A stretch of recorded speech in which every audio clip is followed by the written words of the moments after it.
Hi ನಮಸ್ಕಾರ, ನಾನು ಮನು ಮಾತಾಡ್ತಾ ಇದ್ದೀನಿ. ವಿಷಯ ಏನಪ್ಪ ಅಂತಂದರೆ, ಮಿಂಚುಗೆ ನಾನು ಯಾವತ್ತೂ ಮೋಸ ಮಾಡಲ್ಲ. ಅವಳಿಗೆ ಏನು ಅನ್ಕೊಂಡಿದ್ದೀನಿ ಅದು ಜೀವನ ಪೂರ್ತಿ ಅವಳನ್ನ ಚೆನ್ನಾಗಿ ನೋಡ್ಕೊತೀನಿ. ಇದು ಸತ್ಯ. ಆಮೇಲೆ ವಾರ ಅದೆಲ್ಲ ಏನು ಬಿಡಿಸೋ ಅವಶ್ಯಕತೆ ಇಲ್ಲ. ಗ್ಯಾರಂಟಿ ಕೊಟ್ಟಿದ್ದೀನಿ, ಸುಮ್ಮನೆ ಚೆನ್ನಾಗಿ ನೋಡ್ಕೊತೀನಿ. ಎಲ್ರಿಗೂ ನಮಸ್ತೆ. ನಿಮಗೆಲ್ಲ ಗೊತ್ತಿರೋ ಹಾಗೆ ಎಲ್ಲ ವಿಷಯ ಎಲ್ಲ ಗೊತ್ತು, ಎಲ್ಲ ನ್ಯೂಸನ್ನು ನೋಡಿದರೆ ಎಲ್ಲರೂ. ಈಗ ಇದು ಉದ್ದೇಶಪೂರ್ವಕವಾಗಿ ಅಂತ ನಾವೇನು ಹೇಳೋದು ಬೇಕಾಗಿಲ್ಲ, ಅಲ್ಲೇ ಗೊತ್ತಾಗ್ತಿದೆ. ಯಾಕೆಂದರೆ ನಾಳೆ ಸಿನಿಮಾ ರಿಲೀಸು. ಇಷ್ಟಪಟ್ಟು ಮಾಡಿರುವಂಥ ಸಿನಿಮಾ ಕುಲದಲ್ಲಿ ಕೀಳೋದು ಸಿನಿಮಾ ನಾಳೆ ಬೆಳಗ್ಗೆ ರಿಲೀಸು. ಅದು ರಾಜ್ಯಾದ್ಯಂತ ರಿಲೀಸ್ ಆಗ್ತದೆ. ಈ ನಡುವೆ ನಾಳೆ ರಿಲೀಸ್ ಇಟ್ಕೊಂಡು ಇವತ್ತು FIR ಮಾಡೋ ಅವಶ್ಯಕತೆ ಇರಲಿಲ್ಲ. ಯಾಕೆಂದರೆ ಇತ್ತೀಚಿನ ದಿನಗಳಲ್ಲಿ ನಾನು ಮಾತಾಡಿದ್ದೀವಿ, ಏನು ಹೆಂಗೆ ಅಂತ ಕೇಳಿದಾಗ ಕೆಲವೆಲ್ಲ ಕ್ಲಾರಿಟಿನೂ ಕೊಟ್ಟಿದ್ದಾಳೆ. ಹಿಂಗೆ ನಾನು ಸುಮ್ಮನೆ ಇದ್ದರೂ ಬೇರೆಯವ್ರು ಬಿಡ್ತಿಲ್ಲ, ಹಿಂಗೆ ಮಾಡಿಸ್ತಾರೆ, ಕೆಲವೆಲ್ಲ ಮಾಡು, ಈ ಥರ ಮಾಡು ಅಂತ ಹೇಳ್ಕೊಡ್ತಿದ್ದಾರೆ ಅಂತ. ಅವ್ರು ಯಾರ್ಯಾರು ಹೇಳ್ಕೊಡ್ತಾರೆ ಅನ್ನೋದು ನನ್ನ ಹತ್ರ ಬಾಯ್ಬಿಟ್ಟಿದ್ದಾಳೆ. ಓಕೆನಾ? ಅದು ಯಾರ್ಯಾರ ಜೊತೆಲಿ ನಿಂತಿದ್ದಾರೆ, ಟೋಟಲ್ಲು 2 ಹೀರೋಗಳು, ಒಬ್ಬರು ಲೇಡಿ ಡಾನು, ಅವ್ರು ಯಾರು ಅಂತಲೂ ಹೇಳ್ತೀನಿ ಅವ್ರು ಯಾರು ಅಂತ. ಅವ್ರು 3 ಜನ ಜೊತೆ ಒಂದು 10-12 ಜನ ಒಟ್ಟಲ್ಲಿ ನನ್ನನ್ನು ಸಾವು ಬಯಸ್ತಿದ್ರಂತೆ. ಮೊನ್ನೆ ಅವನು ಇವ್ರು ಸಾಯಬೋದು, ಅವನಾರು ಸಾಯಬಾರ್ದು, ಆ ಥರದ್ದು ಒಂದಿಷ್ಟು ಸಾವುಗಳೆಲ್ಲ ಬಯಸಿ ನಗಾಡ್ತಿದ್ರಂತೆ. ಗೊತ್ತಿಲ್ಲ ನಾನು ಯಾರಿಗೆ ಏನು ಮಾಡಿದ್ದೀನಿ ಅನ್ನೋದು ಗೊತ್ತಿಲ್ಲ. ನಂದಾತು ನನ್ನ ಪಾಡಿಗೆ ಕೆಲಸ ಆಯ್ತು, ಕೆಲಸ ಇಲ್ಲ ಅಂದರೆ ಊರಲ್ಲಿ ಜಮೀನು ಕೆಲಸ ಆಯ್ತು, ಅಷ್ಟೇ. ನಾನು ಇನ್ನೇನು ನಾನು ತಲೆ ಕೆಡಿಸಿಲ್ಲ. ಪ್ರತಿಯೊಂದು ಸಾಕ್ಷಿನ ನಾನು ತಂದು ಕೊಡ್ತೀನಿ. ಈಗ ನನಗೆ ಒಂದೇ ಓಡ್ತಿರೋ ತಲೆಯಲ್ಲಿ. ಯಾಕೆ ಅಂದರೆ 1.5-2 ತಿಂಗಳಿಂದ ಈ ಸಿನಿಮಾ ರಿಲೀಸ್ ಅಂತ ಎಲ್ಲರ ಮನೆಗೂ ಹೋಗಿ ಇನ್ವಿಟೇಷನ್ ಕೊಟ್ಟು ಸಿನಿಮಾ ಕರೆದಿದ್ದೀನಿ. ಎಲ್ಲರೂ ಕೂಡ ಸಿನಿಮಾ ನಾಳೆ ಬಂದು ನೋಡ್ತಾರೆ. ಅದಕ್ಕೆ ಮೋಸ ಆಗಬಾರ್ದು. ಯಾಕೆಂದ್ರೆ ನಿರ್ಮಾಪಕರು ಎಲ್ಲಿಂದ ದುಡ್ಡು ತಂದಿರ್ತಾರೋ ಏನಾಗಿರ್ತಾರೋ ಅದು ಗೊತ್ತಿಲ್ಲ. ಬಟ್ ಇವರಿಗೆಲ್ಲ ಗೊತ್ತಾಗಲ್ಲ. ಅದು ಏನೋ ಒಂದು ಹೆಸರಾಳು ಮಾಡಿದರೆ ಇದು ಮುಗೀತು ಅಂತ ಅವ್ರ ಮೈಂಡ್ ಏನೋ ಗೊತ್ತಿಲ್ಲ ನನಗೆ.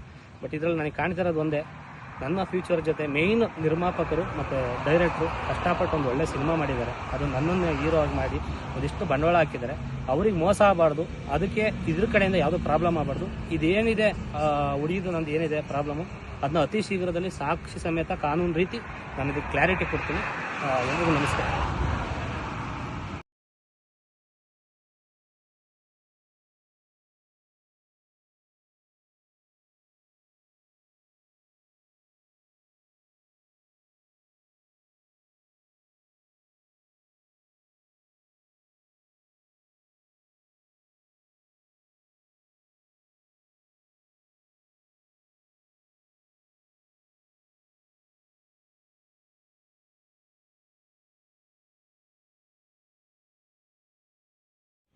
ಹಾಯ್ ನಮಸ್ಕಾರ, ನಾನು ಮನು ಮಾತಾಡ್ತಾ ಇದ್ದೀನಿ. ವಿಷಯ ಏನಪ್ಪ ಅಂತಂದರೆ, ಮಿಂಚುಗೆ ನಾನು ಯಾವತ್ತೂ ಮೋಸ ಮಾಡಲ್ಲ. ಅವಳಿಗೆ ಏನು ಅನ್ಕೊಂಡಿದ್ದೀನಿ ಅದು ಜೀವನ ಪೂರ್ತಿ ಅವಳನ್ನ ಚೆನ್ನಾಗಿ ನೋಡ್ಕೊತೀನಿ. ಇದು ಸತ್ಯ. ಆಮೇಲೆ ವಾರ ಅದೆಲ್ಲ ಏನು ಬಿಡಿಸೋ ಅವಶ್ಯಕತೆ ಇಲ್ಲ. ಗ್ಯಾರಂಟಿ ಕೊಟ್ಟಿದ್ದೀನಿ, ಸುಮ್ಮನೆ ಚೆನ್ನಾಗಿ ನೋಡ್ಕೊತೀನಿ. ಎಲ್ರಿಗೂ ನಮಸ್ತೆ. ನಿಮಗೆಲ್ಲ ಗೊತ್ತಿರೋ ಹಾಗೆ ಎಲ್ಲ ವಿಷಯ ಎಲ್ಲ ಗೊತ್ತು, ಎಲ್ಲ ನ್ಯೂಸನ್ನು ನೋಡಿದರೆ ಎಲ್ಲರೂ. ಈಗ ಇದು ಉದ್ದೇಶಪೂರ್ವಕವಾಗಿ ಅಂತ ನಾವೇನು ಹೇಳೋದು ಬೇಕಾಗಿಲ್ಲ, ಅಲ್ಲೇ ಗೊತ್ತಾಗ್ತಿದೆ. ಯಾಕೆಂದರೆ ನಾಳೆ ಸಿನಿಮಾ ರಿಲೀಸು. ಇಷ್ಟಪಟ್ಟು ಮಾಡಿರುವಂಥ ಸಿನಿಮಾ ಕುಲದಲ್ಲಿ ಕೀಳೋದು ಸಿನಿಮಾ ನಾಳೆ ಬೆಳಗ್ಗೆ ರಿಲೀಸು. ಅದು ರಾಜ್ಯಾದ್ಯಂತ ರಿಲೀಸ್ ಆಗ್ತದೆ.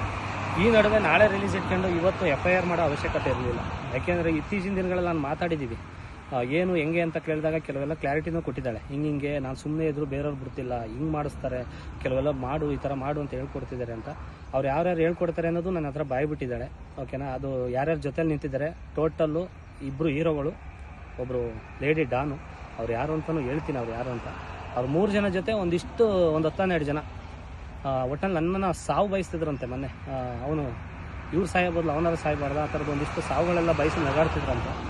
ಗೊತ್ತಿಲ್ಲ ನಾನು ಯಾರಿಗೆ ಏನು ಮಾಡಿದ್ದೀನಿ ಅನ್ನೋದು ಗೊತ್ತಿಲ್ಲ. ನಂದಾತು ನನ್ನ ಪಾಡಿಗೆ ಕೆಲಸ ಆಯ್ತು, ಕೆಲಸ ಇಲ್ಲ ಅಂದರೆ ಊರಲ್ಲಿ ಜಮೀನು ಕೆಲಸ ಆಯ್ತು, ಅಷ್ಟೇ. ನಾನು ಇನ್ನೇನು ನಾನು ತಲೆ ಕೆಡಿಸಿಲ್ಲ. ಪ್ರತಿಯೊಂದು ಸಾಕ್ಷಿನ ನಾನು ತಂದು ಕೊಡ್ತೀನಿ. ಈಗ ನನಗೆ ಒಂದೇ ಓಡ್ತಿರೋ ತಲೆಯಲ್ಲಿ. ಯಾಕೆ ಅಂದರೆ 1.5-2 ತಿಂಗಳಿಂದ ಈ ಸಿನಿಮಾ ರಿಲೀಸ್ ಅಂತ ಎಲ್ಲರ ಮನೆಗೂ ಹೋಗಿ ಇನ್ವಿಟೇಷನ್ ಕೊಟ್ಟು ಸಿನಿಮಾ ಕರೆದಿದ್ದೀನಿ. ಎಲ್ಲರೂ ಕೂಡ ಸಿನಿಮಾ ನಾಳೆ ಬಂದು ನೋಡ್ತಾರೆ. ಅದಕ್ಕೆ ಮೋಸ ಆಗಬಾರ್ದು. ಯಾಕೆಂದ್ರೆ ನಿರ್ಮಾಪಕರು ಎಲ್ಲಿಂದ ದುಡ್ಡು ತಂದಿರ್ತಾರೋ ಏನಾಗಿರ್ತಾರೋ ಅದು ಗೊತ್ತಿಲ್ಲ. ಬಟ್ ಇವರಿಗೆಲ್ಲ ಗೊತ್ತಾಗಲ್ಲ. ಅದು ಏನೋ ಒಂದು ಹೆಸರಾಳು ಮಾಡಿದರೆ ಇದು ಮುಗೀತು ಅಂತ ಅವ್ರ ಮೈಂಡ್ ಏನೋ ಗೊತ್ತಿಲ್ಲ ನನಗೆ. ಬಟ್ ಇದರಲ್ಲಿ ನನಗೆ ಕಾಣ್ತಿರೋದು ಒಂದೇ, ನನ್ನ ಫ್ಯೂಚರ್ ಜೊತೆ ಮೇಯ್ನ್ ನಿರ್ಮಾಪಕರು ಮತ್ತು ಡೈರೆಕ್ಟ್ರು ಕಷ್ಟಪಟ್ಟು ಒಂದು ಒಳ್ಳೆ ಸಿನಿಮಾ ಮಾಡಿದ್ದಾರೆ. ಅದು ನನ್ನನ್ನು ಹೀರೋ ಆಗಿ ಮಾಡಿ ಒಂದಿಷ್ಟು ಬಂಡವಾಳ ಹಾಕಿದ್ದಾರೆ. ಅವ್ರಿಗೆ ಮೋಸ ಆಗಬಾರ್ದು. ಅದಕ್ಕೆ ಇದ್ರ ಕಡೆಯಿಂದ ಯಾವುದೋ ಪ್ರಾಬ್ಲಮ್ ಆಗಬಾರ್ದು. ಇದೇನಿದೆ ಉಳಿಯೋದು ನಂದು ಏನಿದೆ ಪ್ರಾಬ್ಲಮ್ಮು, ಅದನ್ನ ಅತಿ ಶೀಘ್ರದಲ್ಲಿ ಸಾಕ್ಷಿ ಸಮೇತ ಕಾನೂನು ರೀತಿ ನಾನು ಇದಕ್ಕೆ ಕ್ಲಾರಿಟಿ ಕೊಡ್ತೀನಿ. ಎಲ್ರಿಗೂ ನಮಸ್ಕಾರ.